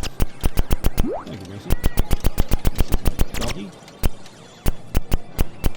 The POW button originated from this particular game as well. That's the thing that's flashing down there. And if you hit that one, anything that's on the floors will flip over. But if they're already flipped over, they're right on back. There's the fireball. If I wait too long, there will be another one that comes. Oh, I'm doing great. Thank you, Worthy. High praise. I feel so much better now. No. Okay. Now, if I take too long, a blue fireball will start hitting from the side on whichever level I have to be on. And they're worth 200 points if you get rid of it. That big red one's worth 1,000 points. But if you get rid of it, the next one will be much, much faster. Because, you know what, this game is a bitch. Alright, so.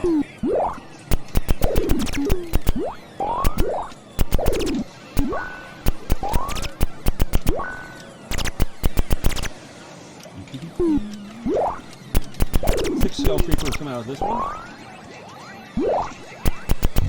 And don't catch things right away. They actually will collide and go in opposite directions. That's why not. And if you happen to flip one over and fail to kick it off, it will get right back up and get a little faster, change color and everything. Blue fireball. Hopefully it won't come. Yes. And the bonus stage is coming up there. Now I've got to do all those coins in what, 30 seconds? 20 seconds.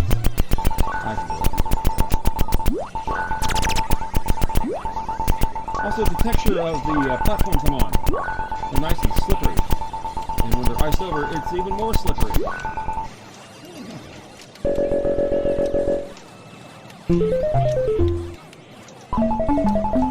Side steppers. You gotta hit them once, make them mad. Hit them the second time, flips them over. Alrighty. Fourth phase.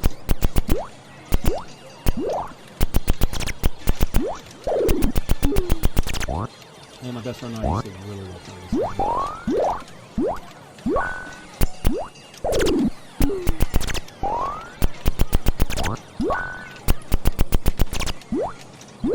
So, in my opinion, the best version that came out for the home version, strangely enough, is not the NES version. It's good.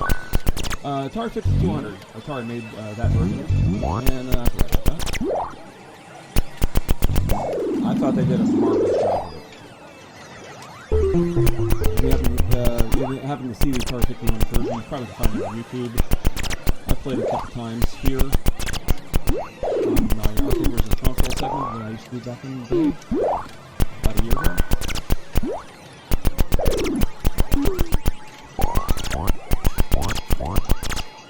Now they're all coming out. Actually did it right for once. Yay.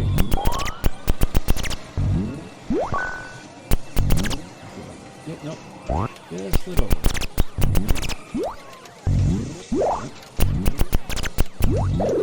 I'm really surprised the blue fireball has not appeared yet. Not yet appeared yet. Yes, I did say that.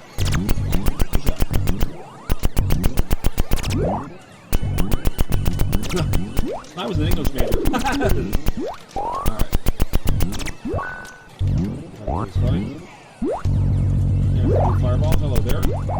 Bye-bye. The blue fireball. Fireflies. I hate these guys. They generally avoid the power.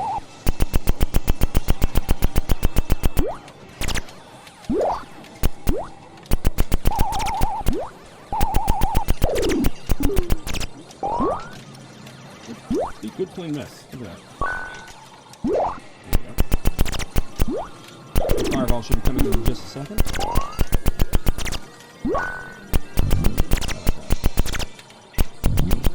And that's sheer times that you know you've played this game probably just a few times too many.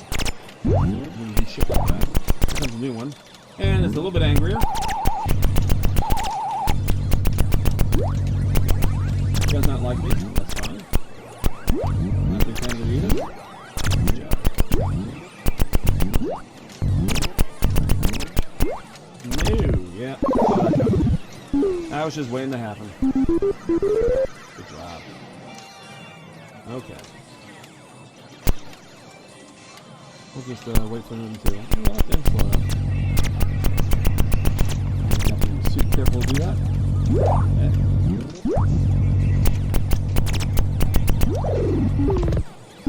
Yeah, good job, Pack.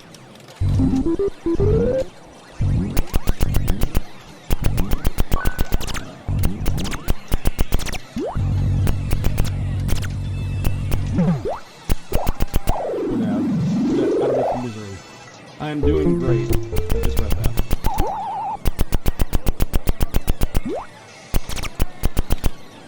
Wait until you get to the slip ice, and then the icicles start coming.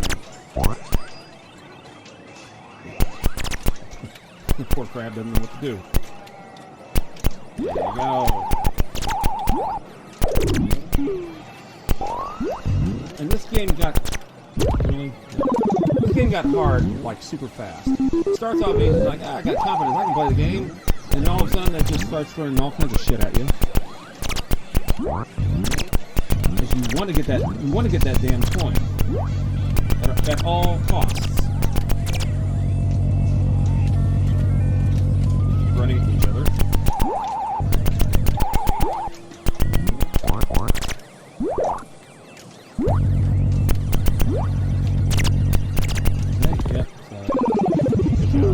Yeah, that was fast.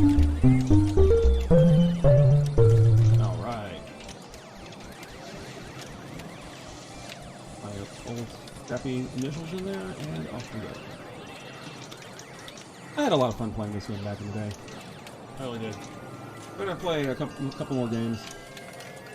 We're gonna avoid Super Mario Brothers just because we all know what that game is. We all got that game with the NES. Well, except for who was it? We didn't have an NES down there. It's funny. It wasn't the most sophisticated system, but it was the one that got video games back in a likable phase. When Atari crashed, it crashed hard. Literally brought down the entire industry. And, you know, all the things. Was the E.T.? Yeah, E.T. was literally the catalyst on that one. And for E.T.'s sake, I got 3 of those the same Christmas due to a lot of miscommunications between family and friends. You know, oh, I'll get him for that. Okay, I'll get him for that. And then saying, okay, well, I'm not going to get that. No, they didn't do that. All 3 of them got it. My mom, my grandmother, and my best friend's grandmother all gave me E.T. for Christmas. And they couldn't wait to see the gameplay, and we're just like, what the hell is this? And to my, just to my credit, I've never traded in a video game in all the years I've been doing this. And you didn't trade video games back in those days. You threw them out. You got rid of them. Or you put them in a yard sale or give them to your dogs to chew up or whatever like that. Never did. I still have all 3 of my ETs in a shoebox in the garage. Nearby where my Atari is. And that's that. We're going to play a game that I absolutely suck at, and it's called Punch-Out! Now, Punch-Out! What is that? Punch-Out! Is the boxing game. It was unique for Nintendo. It was unlike all the other arcade cabinets that they had. It had 2 screens. And why not? And you get to play Glass Joe. And like, oh my goodness. Where the hell is it? There it is. Alright. Punch-Out! Yeah. As opposed to Mike Tyson's Punch-Out. Really? You're gonna do that? Right? You didn't even give me a chance, damn it. Really? And you're not gonna even tell me what screen you are. There you are. Alright. This is a vertical game. It's gonna be a little strange here because it's a dual monitor game. And there I am at the top. So you see scores and stuff on the top monitor, and you actually play with the bottom monitor. Like so. It's going to be a little small. I do apologize for that. But it is distinctly different from that of the NES Punch-Out. And you are the green fighter there. Namely Challenger. And once again, you have to do body blows and uppercuts and all that kind of good stuff. Get the KO meter up there to the top and wail away and knock out your opponent. They will have a signature move, which they'll probably knock you out similarly. And let's go ahead and do the thing, shall we? Watch me absolutely get floored. Here we go. Alright, new player, 1 corner. We're going to hit start. And we're going to put my old name in there.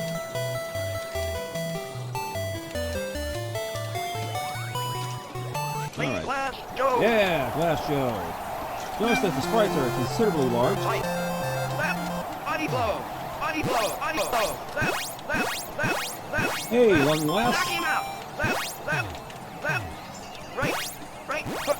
Right. Hook. Ah. Right. Left. Knock him out. Left. Body blow. Body blow. Body blow. Right. Right. Left. Left. Button mash. I know. That's exactly what I'm doing. Right. Yeah, Right. his eyes turn yellow. Come right? on. Come on. Come on. Yeah, Left. shut. Left. Right. Hook. Right. Hook.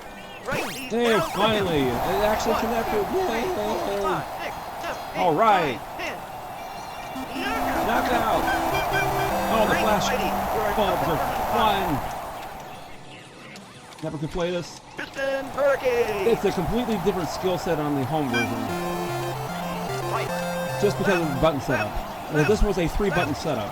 Of course, the Nintendo controller only had 2 buttons. Yeah, shit. Right. Left. Body blow. Body blow. Hey. Body blow. Body blow. Body blow. Body blow. Body Cheap knock him out. time. Body blow. Left. Left.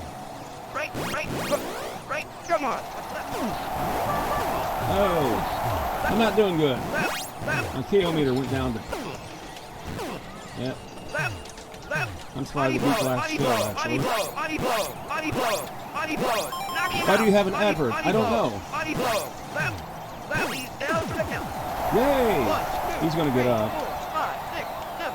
Get up. Get up. Fight. Up. Come on. There I 1, go. 2, 3. Okay. Fight. Left. Yeah. Right. Right. Right.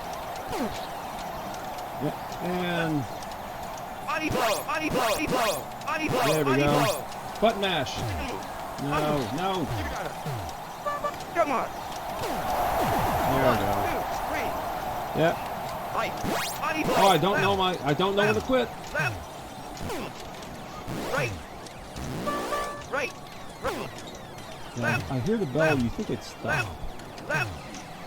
Body blow. Body blow. Body blow. Go. Body blow. Body blow. Body blow. Body blow. Come on. 1, 2, Yeah. 3, 4, That's 5, it. 6, I'm 7, done. 8, 9, 10. Knockout. Come on. End of a fight. Yes. There you go. I want to put that in there before time runs out because I want to do a 2-hour stream. The reason why I do 2-hour streams is because there's simply not enough material to go on like some of the others out there because this is all, 5-minute games, if you will. Punch Out. So Mike Tyson comes along, becomes champion of the world, the youngest one to do so. And of course he has to get all those endorsements and became Mike Tyson's Punch Out until he screwed up. And then it became Punch Out again. But remarkably different from that of the home version. But this was one of the last games, actually, that Nintendo put out in the arcades. Outside the Versus series, the last one would be in 1988, taking some of the NES games. Like the Goonies 2 and ZBS, the home version, putting that in a Versus label. But arguably the most popular Versus label was Super Mario Bros. Let's do one. I think I said Pinball. So Pinball actually came out as a home game first, and then it became an arcade game. And people like me was like, God sakes, why? Well, yes. They just did. And it's really no different from that of the arcade game. Of the home version, rather. Except it has background noises. Yay, okay, great. Where is the pinball game?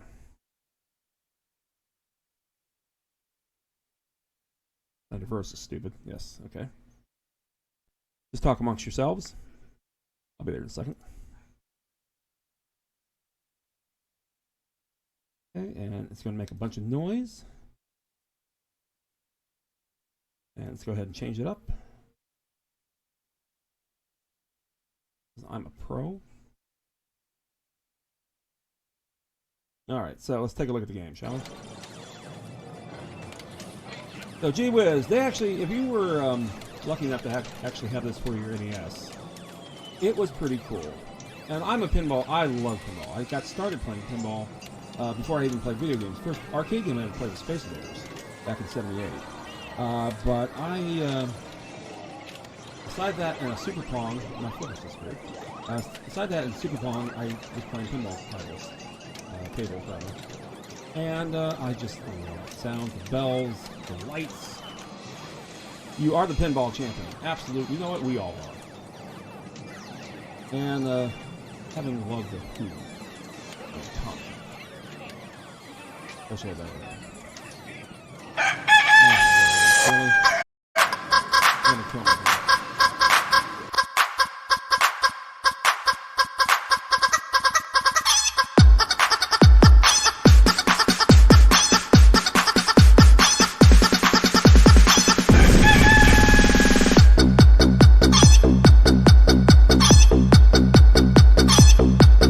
I'm so glad. Yes, thank you.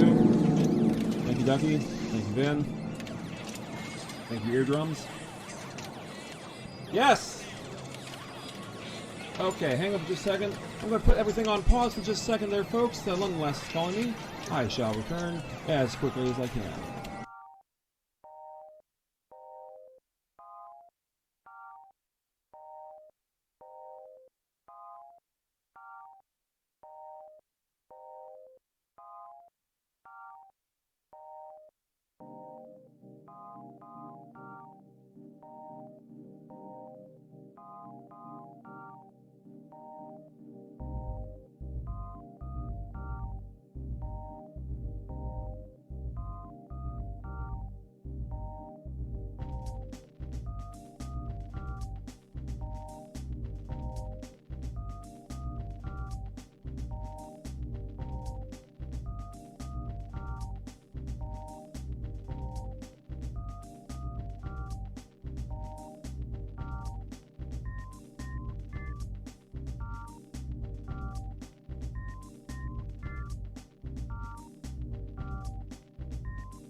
Okay, sorry about that, folks. Appreciate you being patient. Okay. Pinball! I can't believe it is. But they did. There we go. Alright, so, object of the game, just like with any other pinball game, is to hit stuff. I see the game froze.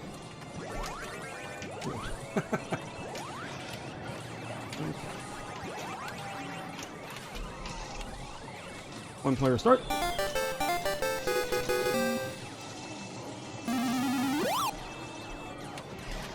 Okay, and nothing's working.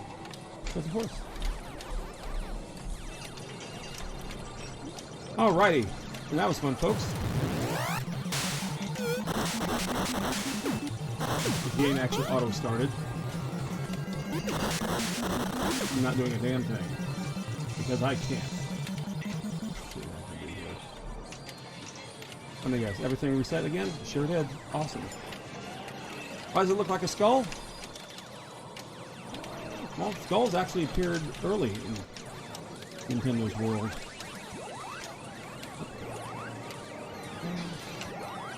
Sorry about this, folks. Alright.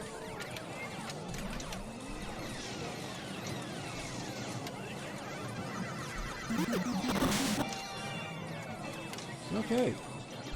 And the game just locks up. Well, you know what? That's a fine fitting in for this particular segment. Oh, man. So anyway, the arcade days of Nintendo. They were pretty cool. I will say this. I say a lot of good things about Nintendo, largely because I got to see them evolve to where they are now from the early days. Oops. And it was a lot of fun seeing them do what they do, become the juggernaut that they are. Literally take a character like Mario and repurpose him to all kinds of things in various games, make a successful 3D platform. But Nintendo has done something. They've never put out a collection like what I showed here today. They're arcade games. It's like a lost thing for them. And it's really a shame, the mega corporation that they are today. Yeah, they actually own the Seattle Mariners. I don't know if they still do now, but when I was younger, they did. It's pretty amazing. They will take their, let's take Super Mario Brothers. They'll take their one game, and when the new platform like the Switch came out, or like the Wii, they have a virtual arcade, and they sell that one program for like $5 and sell it over and over again. They never put out a compilation. The closest thing they ever done was that mini classic NES they put out several years back. But that's it. That's the only thing I can think of where they crammed a whole bunch of their games into one little thing and sold it as a unit. They sell the same thing over and over again, and they do it successfully. And I'm even dumb enough to buy their game. In fact, when I had the Wii, and of course they had that eStore, Virtual Arcade, and damn it, got a bunch of NES titles on there, arcade titles. Yeah. And they do it over and over again. They are that amazing. And of course, a lot of the genius behind that was none other than Shigeru Miyamoto. And he has quite a vision, I have to admit. And he didn't start the Legend of Zelda series. He took it over once its creator passed away. And he continues with that one as well. So, yeah, good on him. Good on him. I watched the Tetris movie. Really? I'm sorry. Let me reread this again. I don't do movies as much as I used to anymore. I watched the Tetris movie and I never look at Tetris now without thinking of a dude from KGB with "I Need a Hero" playing in the background. Yes. Oh my goodness. I might have to actually look into that. I'll say this. I was disappointed with Pixels. Adam Sandler movie. Largely, because it was Adam Sandler. I'm not a huge fan of his. But I liked where the movie could have gone. I did particularly like the mock Billy Mitchell, played by Peter Dinklage. Having met Mr. Mitchell over the years, because I'm from South Florida as well, let's say he's not exactly a nice guy. And I'll leave it at that. But the cheating part I thought was hysterical. And of course, Billy Mitchell is quite tall, and Mr. Dinklage is anything but. I thought that was strangely fitting. I will give kudos to that. Other than that, it was just more Sandler schlock. Needless to say, when they started making, we used to have a saying in retail: video games and movies don't mix. And E.T. was kind of like the catalyst of that. Although there was Raiders of the Lost Ark for the Atari 2600, that was also not great. And Crawl actually was a better game than it was a movie. Somewhat. That was made by Gottlieb. Atari version was a bit different, but it was actually a cool game as well. Better than the movie. So one usually is good, the other one is bad. Or in some cases, they're both just absolutely garbage. Yeah, a movie about Tetris. I didn't know that. I have to admit. I'm kind of in the dark with that kind of stuff. But, yay, whatever. Tron was cool. I'll give that. But I remember when Tron came out in the theaters, too. If you like what you saw, give me a follow if you happen to watch the VOD. Greatly appreciate it. I also have a YouTube page with all the past crap that I've been streaming that's no longer here on Twitch. I have an Instagram page of all the crap that I've collected over the last 47 years. Let's see, there's Twitter or X or whatever the hell they call it today. And Discord and all that kind of neat stuff. Monday we'll resume with Phantasy Star 4. And hopefully we'll wrap up that game soon because we've gotten quite far, considering that we actually lost the game midway through. So we'll be there on Monday night, starting at 7 p.m. Eastern. Let's see. You know, I didn't even think about rating anyone today. Is there anyone that's rateable right now? Anyone that I actually know? I don't think so. Nope. Saturday afternoon, I usually don't read. I've just thought about it as a passing thought, but not today. Alrighty, we're just gonna, yeah, and that literally throwback to 80s throwback. I had you all at once. 80s, that was a cool decade. And technology was starting to really kind of come together in all kinds of angles. Gaming, television, hell, laser discs. I still have my laser disc player. Oh, I still have laser discs. God, I'm old. Anyway, thank you very much for watching. I appreciate it. We will catch you next time. In the meantime, see ya. Bye.